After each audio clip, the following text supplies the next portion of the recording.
colleague of mine, a solicitor, is doing a PhD there, I think, in the Law Society, in employment law. But as part of his research or dissertation, he studied 200 cases to do with unfair dismissal in the WRC, and he had a look at the findings and what the decisions and outcomes were of the 200 cases. Of the 200 cases he reviewed, 76 complaints were upheld, that is, successful. That's a success rate of 38%, so a bit less than 50-50. However, of the 63 constructive dismissal cases, that's a situation where the employee resigns from the employment, isn't terminated by the employer but resigns. Only 9 succeeded.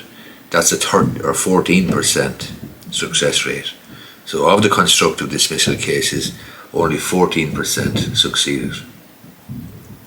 The research that he's carrying out is at an early preliminary stage, but nevertheless it is worth bearing in mind. He has looked, as I say, at 200 cases involving unfair dismissal at the WRC, and 200 cases is not an insignificant sample size.